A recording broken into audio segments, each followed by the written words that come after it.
我操，直了，拍了！哦，注意看，中国退役特种兵擂台上使出倒立十字固，瞬间掰断老外手臂，吓坏在场裁判，就连主持人都在大声呐喊：百年难遇，十分罕见。此人就是来自辽宁锦州的金刚战警樊荣。身为中国大级别的格斗选手，樊荣实力强悍，身体素质过硬。早在服役期间，樊荣就是部队里最能打的兵王。转战综合格斗之后的樊荣越战越勇，连战连捷，只用3年时间就拿下了16战13胜11次 KO 的豪华战绩。然而就在樊荣一路高歌冲击国际排名的时候，来自塔吉克斯坦的野狼王哈萨诺夫决定前来阻击樊荣。哈萨诺夫从出道以来，已经陆陆续续参加了15年的比赛，不论是职业战绩还是比赛经验，哈萨诺夫都要比樊荣更加强大。奈何樊荣拥有强大的身体素质和军人那般的意志力，就算这场比赛再困难，樊荣都会选择坚持下去。好了，废话不多说，为了让更多中国人看到樊荣的精彩表现，麻烦各位帅哥美女长按3秒点赞，小编祝各位早日赚到100万。第一回合开始，自从樊荣出道拜入江云龙门下之后，樊荣训练更加刻苦，综合实力增长得很快，尤其是樊荣特别擅长利用自己庞大的体型在地面压制对手。虽然哈萨诺夫贵为巴西柔术黑带选手，但是樊荣眼神中充满了坚定与自信，只要樊荣小心谨慎，哈萨诺夫短时间内绝对无法击倒樊荣。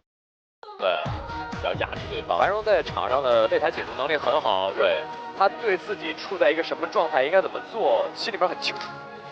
樊荣呢，今年是25岁，身高是1.83米，臂展呢是1.85米，而他的对手索勒哈今年已经29岁，1.78米的身高，1.77米的臂展。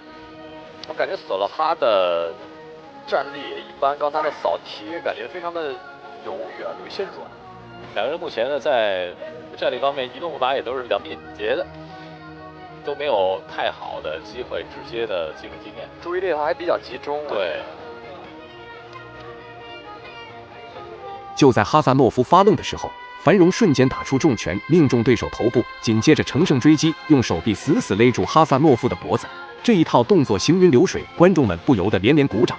不过哈萨诺夫可是拥有15年比赛经验的格斗巨兽，就算自己被死死勒住脖子，依旧有许多余力进行反击，挣脱束缚。拉过来，击中，连续砸击，对方的地面技术看来是翻的，没错，但是力量不错。对，啊，樊荣做了身体3掌，脚上的扣扎好了，左脚应该没了，樊荣的左手不能抽，对。好，答对了。刚才其实差一点掉了，哎，又一次进去，这个不行，没有，太险。樊荣要调整一下自己胯部的位置。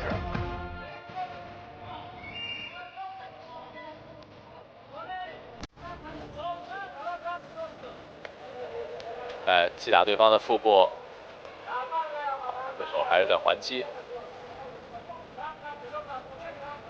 现在对方是这个位置并不是非常的正，所以樊荣的手有点不够。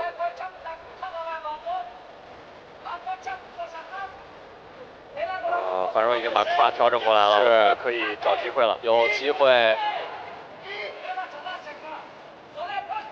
虽然说现在的比赛局势呈现出樊荣的压制效果，就算如此，依旧难以 KO 降服哈萨诺夫，因为哈萨诺夫也正在用手臂来限制樊荣。双方选手就这样躺在地上一动不动，谁都不肯让步。如果这时候哈萨诺夫敢出现一点防守不当，那都有可能会遭受到樊荣致命打击。要谈对力量要求比较高，腰上这个位置就其实是差了一点儿，对，这手臂这就不够，差一点的时候这角度就少了，臂臂差一截儿。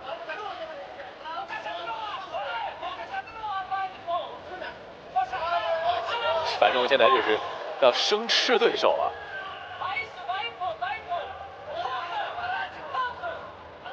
不断的给对手砸击啊，想破坏他的节奏，然后找着机会就开始往里打狗。樊荣这个时候应该常规来说应该是往自己的一侧去倒，如果对方把体重放在你身上是不容易的啊。齐胜被对方翻了，被翻了，一开，哇，地面打拳。我刚才那个地面打拳，我感觉一身冷汗啊！是啊。比赛来到第2回合，樊荣再次猛攻哈萨诺夫来寻找地面缠斗的机会，结果哈萨诺夫的反抗比较强烈，连续的顶膝并没有将樊荣给击倒逼退，相反，这也激起了樊荣强大的战斗欲望。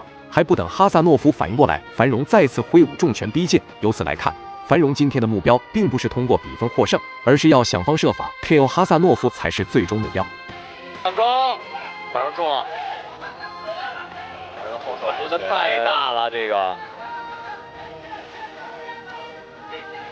繁荣棒，哎，被对方停打了。繁荣要怎么做？哦，要做对方的左手了。哦，当时有一没有空间，对，搭在这个身上，空间了。好，还是要做，繁荣可能还是要做。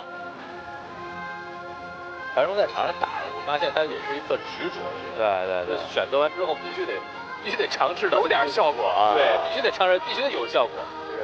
太靠拢边了，那要回到同一个位置来打了。咱俩回到同一个位置来打了，这样。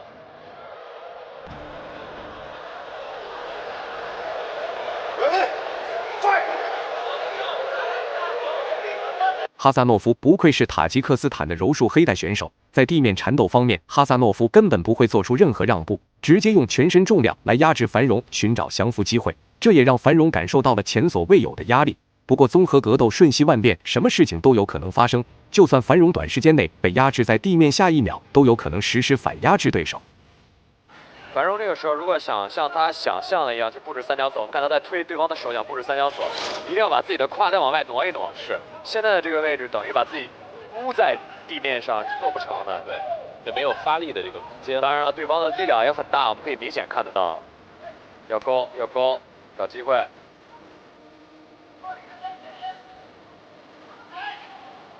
做三角，胯太远了，碰了一拳。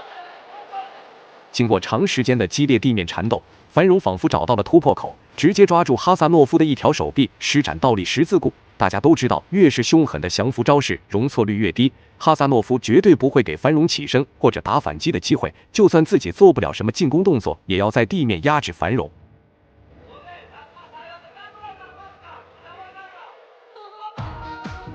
他应该是有一位选手的死掉，哦，应该是4岁，对，哈萨诺夫的哈萨克斯坦这位选手，哈萨诺夫掉的。他的战术布置是要做蝴蝶防守，锁对方的脚，对，直接把对方踢起来，然后转过去，应该是这样。转过来，起鼓脚吗？没有。三角脚又做了一次，对方还是逃出来了，中了2拳。哦，锁脚了，吸十字固，对方重心做的太稳了，没有了，是，这个应该没有了。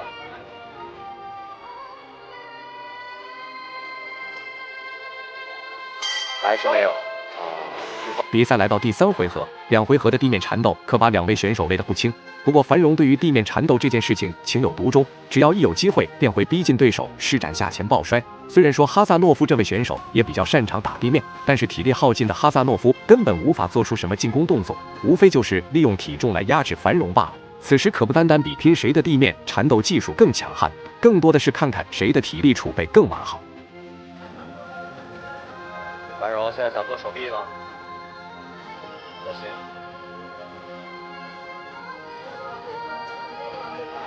逃回了半防，但一直以来繁荣其实拿到了开放式防守或者蝴蝶防守，对方的这个对于缠斗技的防守还是很严密的。一直的我们看到繁荣这么糙的缠斗技术，繁荣不会中。繁荣已经这个大量的时间在被对方压制。蝴蝶扫没成功。十字固，有机会，直了，拉直了，拍了，哦，漂亮，又是一次逆转。最后公布比赛结果，繁荣实至名归，赢下了比赛最终胜利。大家认为繁荣本场比赛表现如何呢？欢迎在评论区留言讨论，我们下期再见。